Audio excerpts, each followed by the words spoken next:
So I just finished Star Trek Discovery, Episode 5, Choose Your Pain. And so far, it is the best episode of Star Trek Discovery we've been given. It's the first one to use a traditional full A and B plot structure in that there's the A plot where Captain Lorca is kidnapped by Klingons and is trapped in a Klingon prison and attempting to escape. And you gotta love a good old Imprison the Captain Star Trek episode. Now, if that's not actual Star Trek, I don't know what is.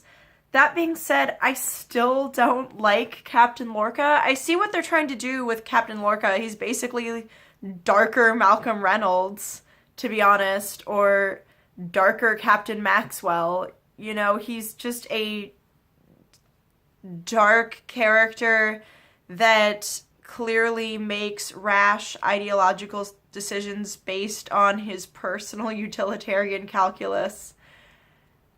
And I understand that they're trying to make a Star Trek captain with depth that is not the ethical bastion we're used to, but there's not a lot about him that I find particularly redeeming, so it's hard for me to like him in spite of the obvious fact that he's going to be portrayed as an anti-hero.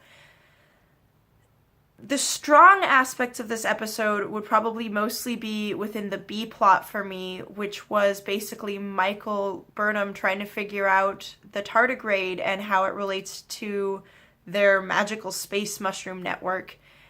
And I find it frustrating because this technology is so cool, and watching it be developed is the most interesting thing they've done so far.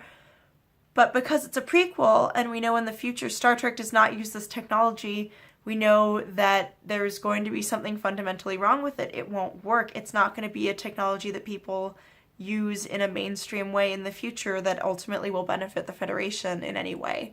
The question is whether or not it's going to be outlawed and classified because it makes the Federation too powerful and sways the power imbalance even further in the Alpha Quadrant, or whether there's some other thing that's going to go wrong and whether it'll cost some lives. I'm not sure what's going to be the turnout. So far, we know that there's an evil... Oh, spoiler alert, by the way. I should probably just put that in the description. There's an evil Lieutenant Stamets in the mirror at the end of the episode. So even though the episode did try to have some of that Star Trek optimism in the end, it really was underscored by this sinister aspect. The other thing I don't really like is it's very clearly a super concentrated series in that each episode will very much influence the next. Every single episode needs a recap of the previous episode kind of series versus the more episodal nature that Star Trek traditionally takes.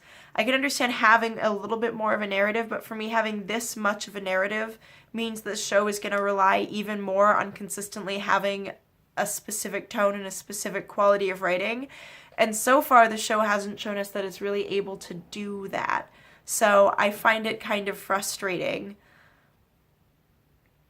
The strong parts of this episode were really strong. I felt like the exploration of the Tardigrade and Lieutenant Stamets' quasi-sacrifice at the end, and the nice normalized gay couple scene at the end of the episode. I thought all of those were really fun aspects, and I thought they were done well. I thought having a few quiet character moments, like that conversation between Michael Burnham and acting Captain Saru, I think were really, really good character moments that made me feel a little more attached to these characters and feel a little bit more stakes with the series.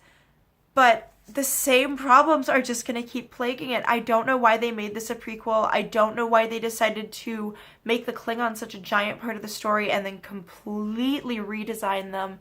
And all the Klingon scenes where the Klingons are not speaking English are so boring. They're just so boring to watch, and it's so frustrating because Klingons have always been one of my favorite parts of the show. Watching them in Next Gen, or the few Klingon episodes in Voyager in particular, were some of my favorites.